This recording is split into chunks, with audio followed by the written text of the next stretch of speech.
हाँ, ना सिर्फ पापा को मारा था बल्कि मेरे ऊपर भी गोली चलाई थी। ऐसा सुनने में आया था कि वो आदमी कंपनी की सारी प्रॉपर्टीज तुझे देना चाहता था। यहाँ आकर अब दिख भी रहा है कि तू सारी प्रॉपर्टीज पर क्यों बैठा है, और अब मैं वापस मांगने आ गया हूँ तो तुझे बड़ी जलन हो रही है? अभिनव मोंटी की आंखों में इस कदर घूर रहा था मानो वो उसकी आत्मा में देख पा रहा हो। मोंटी को भी अभिनव की बातें सुनकर गुस्सा आ गया। आज तक इतने गंदे इल्जाम मोंटी पर किसी ने नहीं लगाए थे। उससे रहा नहीं गया और उसने सीधा बंदूक निकालकर अभिनव के माथे पर तान दी। जब अभिनव ने मोंटी पर यह इल्जाम लगाया कि उसके पिता ने अभिनव के पिता को मारा है, तो मोंटी को गुस्सा आ गया। उसने अपनी बंदूक निकाली और अभिनव के सिर पर तान दी।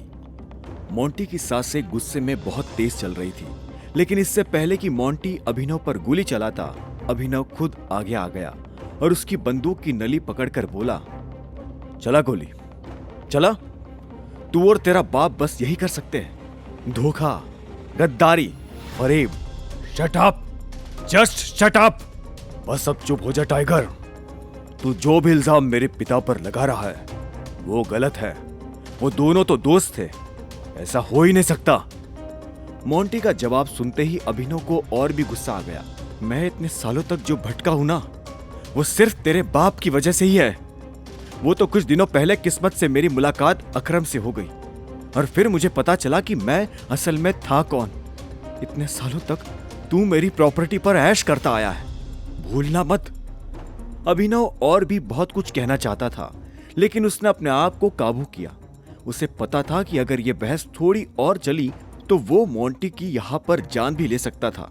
उधर मोंटी भी जानता था कि अब दोनों के बीच कभी भी हाथापाई हो सकती थी। इसीलिए उसने अपने आप को ठंडा रखते हुए कहा, देख, जो तू कह रहा है उसके बारे में मुझे कोई आइडिया नहीं है, फिर भी मैं इस पर ठंडे दिमाग से सोचूंगा। अभी मैं यहां से जा रहा हूं। मोंटी वहां से निकलने वाला था कि अभिनव ने उसे रोक लिया। अगर तू यहां से चला गया तो मैं यही मानूंगा कि तुझे पहले से सब पता था। अभिनव ने गहरी सांस लेकर अपनी बात कही। वो मोंटी का हाथ पकड़कर उसे अपनी ओर खींचने ही वाला था कि इतने में उसकी नजर कोने में खड़ी अलायना पर पड़ी। अलायना को देखते वो थोड़ा चौंक भी गया और सोचने लगा कि कहीं उसने पूरी बात ना सुन ली हो। अभिनव की बात सुनकर मोंटी भी रुक गया था और वो दोनों अब अलायना की ओर देखे जा रहे थे। इससे पहले कि अलायना कुछ कह पाती, उसके पीछे से अचानक एक भारी आवाज सुनाई दी। क्या चल रहा है यहाँ पर? तीनों ने पलट कर देखा। यह आवाज बलराज की थी। बलराज अपने चेहरे पर एक मुस्कान लिए उनके करीब आ पहुंचा। ये मत बोलना कि तुम लोगों ने इधर ही मीटिंग खत्म कर दी। नहीं नहीं, हम तो बस मीटिंग में ही आ रहे थे, है ना मोंटी? अभिनव ने मोंटी की ओर देखकर उसे हाँ करने का इशारा किया। भले ही मोंटी उन लोगों में से था जिसे दूसरों की सुनना पसंद नहीं था, लेकिन फिलहाल ये ऑर्डर टाइगर का था। हाँ बलराज अंकल, वैसे काफी महीनों बाद शक्ल देखी आपकी। कितने महीनों से इग्नोर करे जा रहे थे आप मुझे? मोंटी ने फीकी मुस्कान के साथ कहा, जिसका जवाब भी बलराज ने फीकी मुस्कान से ही दिया। तुझसे ज्यादा जरूरी काम रहते हैं करने को, बलराज ने कहा। दूसरी ओर अलायना मोंटी और अभिनव के हाव भाव नोटिस कर रही थी। उसे ये महसूस हो गया था कि इन दोनों के बीच अभी अभी बहस हुई थी। हालांकि वो कुछ भी ढंग से सुन नहीं पाई थी। उसे कुछ साफ सुनाई दिया था तो अभिनव की आखिरी लाइन, जो कि मोंटी को वहां से जाने से रोक रही थी। अलायना को एहसास हो गया था कि वो दोनों ही कुछ बहुत बड़ी बात छिपा रहे थे।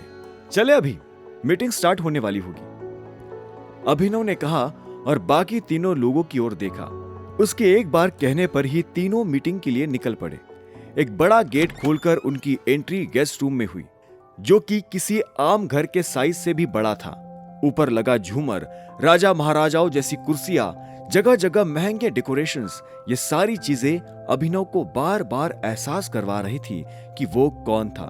उसके रूम में घुसते ही टेबल पर बैठे सभी सीनियर्स अपनी जगह से खड़े हो गए और ताली बजाकर उसका स्वागत करने लगे। Welcome tiger! Thank you so much. आप लोग प्लीज बैठिए, अभिनव ने सिर हिलाकर कहा और सबके बैठने के बाद वो भी मेन चेयर पर आकर बैठ गया। टाइगर के लौट आने की खुशी में सभी लोग वाइन से सेलिब्रेट कर रहे थे। अभिनव को यह नजारा देखकर थोड़ा गुस्सा भी आ रहा था क्योंकि जहां उसकी कंपनीज लॉस में जा रही थी वहां ये सभी लोग बिना किसी परवाह के ऐश किए जा रहे थे। 10 साल बीत गए, हमें तो लगा था कि टाइगर अब कभी वापस आएंगे ही नहीं। टेबल पर बैठे लोगों के बीच जेडन ने हंसते हुए कहा, एक सेकंड, टाइगर को मैंने खोजा है, मुझे एक बड़ा इनाम मिलना चाहिए। अकरम ने भी सभी लोगों के साथ ठहाके लगाते हुए कहा। आगे की कहानी जानने के लिए देखें अगला एपिसोड सिर्फ पॉकेट एफएम के यूट्यूब चैनल पर, और द रिटर्न ऑफ टाइगर के सारे एपिसोड्स को सुनने के लिए डिस्क्रिप्शन में दी लिंक से डाउनलोड करें पॉकेट एफएम ऐप।